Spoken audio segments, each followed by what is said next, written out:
राम राम सा। कैसे हो सब? चलो बात करते हैं आज हम गणगौर माता के उद्यापन की। तो गणगौर माता का उद्यापन कैसे किया जाता है और इसमें क्या क्या सामग्री की जरूरत होती है।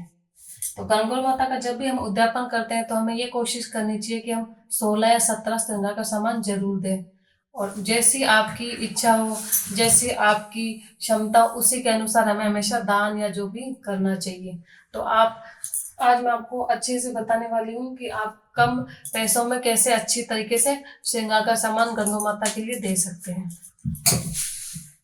सबसे पहले हम गणगौर माता के उद्यापन से एक दिन पहले 16 महिलाओं को एक एक मेहंदी का कोन और दातुन देकर आते हैं और उन्हें आमंत्रण देकर आते हैं कि वो उद्यापन में आए और भोजन ग्रहण करें। ठीक है। और अगर कोई महिला उद्यापन वाले दिन नहीं आ पाती है तो हम उनको ये 16 श्रृंगार का सामान और जो भी प्रसाद वगैरह हो वो हम उनके घर पे देकर भी आ सकते हैं। उससे भी हमें वही पुण्य मिलेगा जो अगर वो घर आकर भोजन ग्रहण करती तो मिलता है। तो चलो हम बात करते हैं कि हम उन्हें क्या क्या देकर आना चाहिए 16 श्रृंगार में। तो 16 श्रृंगार में सबसे पहले चीज होती है कि हमें क्या क्या देना चाहिए। तो वो होता है, एक तो या तो ब्लाउज दे के आ सकते हैं हम उन्हें 16 श्रृंगार में। एक तो आएगा ब्लाउज,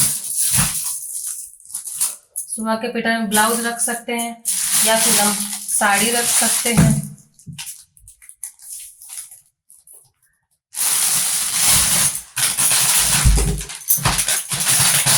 या हम सूट दे सकते हैं।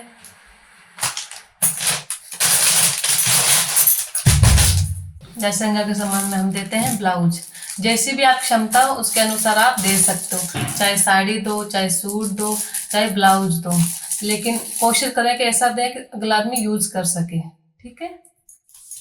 उसके बाद में हम ये शामिल जरूर करेंगे, एक मेहंदी का कोन या फिर सिंपल वाली मेहंदी, काजल और सिंदूर। क्योंकि ये सामान हम जब गंगा माता की पूजा करेंगे उद्यापन में तब भी हम उससे ही बिंदियां बनाते हैं, उससे बिंदी लगाते हैं। तो ये बहुत जरूरी सामान होता है, तो इसे हमें जरूर रखना है। बाकी का सामान हम अपनी इच्छा अनुसार कम ज्यादा या उसको बदल सकते हैं। ठीक है।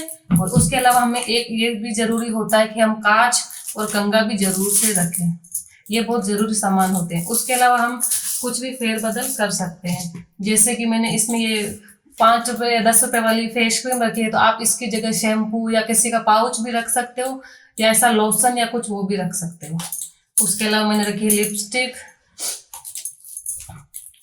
उसके अलावा मैंने रखा है तेल, नेल पॉलिश, पाउडर आप इससे छोटा भी ला सकते हैं, हेयर पिन या फिर बक्कल या रबड़ या क्लचर, ऐसा भी आप कुछ रख सकते हैं, या साड़ी की पिन भी रख सकते हैं इसकी जगह। उसके अलावा हेयर रबड़, बालों का रबड़ रख सकते हो, पिन रख सकते हो, आप गजरा भी रख सकते हो। उसके अलावा हेयर क्लिपचर, और उसके अलावा मैंने रखी है क्रीम।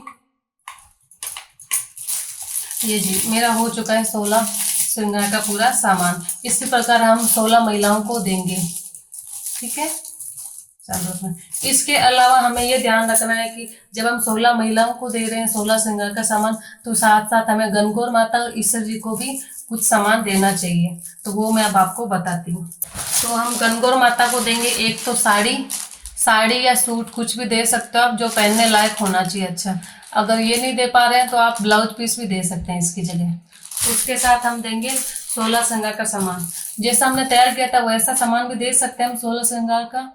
और उसके साथ ही हम चाहे तो इसमें भी कुछ फेरबदल कर सकते हैं, जैसे कि मैं अभी आपको बताऊंगी। जैसे इसमें मैंने कंघा लिया है और ये भी लिया है। इसके साथ में आप चूड़ी भी रख सकते हैं गणगौर माता के लिए, या कांच के डब्बी भी रख सकते हैं। ये देखिए मैंने बिंदी का पत्ता लिया गणगौर माता के लिए, सिंदूर, क्लचर, काजल, तेल, नेल पॉलिश, लिपस्टिक, कांच, और ये। इसके साथ ही मैं आपको कुछ और बताना चाहूंगी, जरूरी सामान में शामिल होता है जो ये है रबर, ये रहा रुमाल, ये भी हम इसके साथ में रख सकते हैं। और इसके साथ ही हम ईश्वर जी के लिए ऐसा सूट दे सकते हैं जेंट्स का। उसके साथ में आप अपनी श्रद्धा के अनुसार 50, 51 रुपये, 101 रुपये, 151 रुपये, 200, 500, जितनी भी आपकी श्रद्धा हो उतने रुपए दक्षिणा में जवारी में दे सकते हो ईश्वर जी के नाम। और इसके साथ ही हमें ये देना बहुत जरूरी है। चाहे तो हम श्रृंगार का सामान कुछ हल्का ला सकते हैं 16 महिलाओं का, लेकिन हमें ये जरूर से इसके हमारे धर्म के अंदर चांदी और सोने का बहुत महत्व होता है, तो इसलिए हमें एक गणगौर माता के लिए बिछियाँ चांदी की जरूर से लेनी चाहिए। और उसके साथ ही हमें एक सोने का लौंग जरूर लेना चाहिए, चाहे हम हल्का क्यों ना ले लें, पर लेना जरूर चाहिए। ठीक है, तो ये जो भी हम सामान लेंगे गणगौर माता ईश्वर जी का, ये सामान हम अपनी ननंद को, अपनी सासू जी को, अपनी देरानी को, जेठानी को, या फिर अगर इनमें से कोई को नहीं दे पा रहे हैं आप, तो किसी ब्राह्मण को या ब्राह्मण की पत्नी को दे सकते हैं। इसके साथ ही हमें 16 सुहागन महिलाओं को 16 गुने या फिर 4-4 पूड़ी और हलवा भी देना चाहिए। 16 गुनों में से 8 गुने वह गणगौर माता के चढ़ा देती है और 8 खुद अपने घर ले जाती है। धन्यवाद।